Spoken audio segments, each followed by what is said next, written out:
Hi, we're so glad you stayed with us when we're Explore Tulsa. Who made the donut with the hole in the middle? Just how it got there is always going to be a riddle. Is that a song? Yeah, it's a song. As a matter of fact, it's the song they sang at the Smithsonian when Krispy Kreme celebrated its 60th birthday by donating the Ring King Jr. to the museum. Right, that was one of the most advanced automatic donut makers in America. Yeah, and for the past dozen years, its little brother has been treating Tulsa to some of the best donuts ever. Krispy Kreme started in 1937 over in Winston-Salem, North Carolina. Last July 13th is their actual birthday, and last July 13th was their 76th birthday.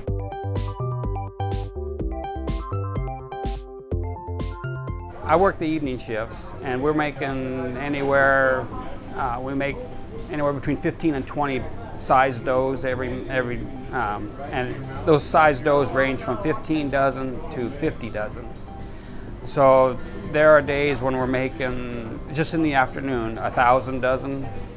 That's just the glazed ones. That doesn't include our cake ones that are made every day, and then the morning shift, probably another 500-600 dozen in the morning shift. It just depends on the days, because we also do wholesale as well, where we take our donuts to Walmarts and other locations.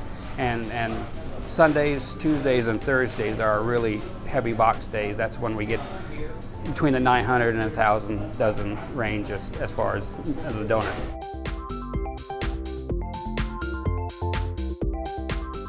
Oh wow! When it's their first time, it's like eyes are bulging and their face is just all lit up and mommy, mommy, or daddy, daddy, look at this, and yeah, and then they can just stand right on that little step like place there, and in case they're a little shorter than other children, and they can see the whole process.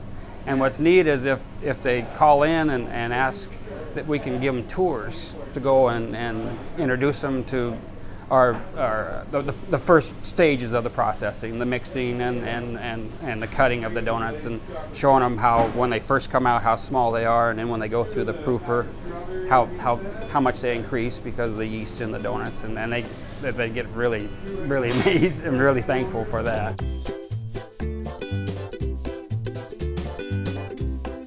I've heard customers come in and says, man, we saw your hot light on, so we had to come in and have a hot one. And what makes it appealing, I believe, for a lot of people is just getting that warm, hot, fresh donut right off the line. It says, this doesn't compare to anything from what I've heard from customers and stuff.